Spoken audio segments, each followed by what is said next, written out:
မင်္ဂလာပါတဘာဝဆောင်ရှောက်တူတူရေဒီနေ့မေကွန်းတစ်ခုမေးခြင်းတယ်စူပါမားကတ်ကခရမ်းကျင်ဒီကဘာလို့အရသာမရှိတာလဲအဖြေကရိုးရှင်းပါတယ်စူပါမားကတ်ကဟင်းဒီဟင်းရွက်တွေကိုမမြင့်ခင်ခုပါတယ်ရက်ပေါင်းများစွာကုန်တင်ကားတဲ့တိုးလောင်ယုံတဲ့စင်ပေါ်မှာနေရတယ်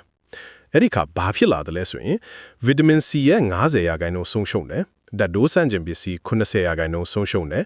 အရသာလုံးဝမရှိတော့ဘူးပိုးသက်စေးကျွင်းကျန်တယ်ဒါကိုတင်စားနေတာအစိတ်လိုတောင်တချို့ကခေါ်ပါတယ်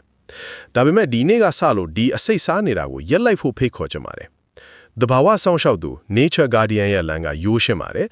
မြေကြီးတဲ့လက်နှစ်မြုပ်ပါမျိုးစေ့လေးတွေကျဲပါရေလောင်းပါအပင်လေးကြီးထွားလာတာကိုစောင့်ကြည့်ပါရိတ်သိမ်းပြီးကိုယ်တိုင်ချက်စားပါကိုယ်တိုင်ဆိုင်ရင်ရိတ်သိမ်းပြီးတနာရီအတွင်းစားလို့ရတယ်ဗီတာမင်90%အထက်ရရှိတယ်ပိုးသက်စေးလည်းမပါဘူးကိုယ်တိုင်စိုက်ပျိုးခြင်းကဗီတာမင်အတွက်ပဲမဟုတ်ပါဘူးတင်ရရှိမဲ့အရာများကျန်းမာရေးဆေးရုံဆေးခန်းဆေးဝါးဈေးတွေတက်တာလာမယ်လွတ်လပ်မှုစူပါမားကတ်ဈေးနှုန်းတွေအတွက်စိတ်မပူရတော့ဘူးစိတ်အေးချမ်းမှုမြေကြီးတဲ့လက်နှစ်လိုက်တိုင်းစိတ်ဖိစီးမှုတွေပြေလျော့သွားတယ်တဘာဝနဲ့ပြန်ဆက်သွယ်မှုကြေးရွာနေထိုင်သူတယောက်လိုရိုးရိုးရှင်းရှင်းနေထိုင်နိုင်တယ်ဒါဟာငွေနဲ့မဝယ်နိုင်တဲ့အဖိုးတန်လက်ဆောင်ပါစတင်ဖို့လိုအပ်တာကနေရာအနှဲငယ်လာတာဆောင်ပရင်းပေါက်အိမ်နောက်ဖေးအချိန်အနှဲငယ်တစ်နေ့90မိနစ်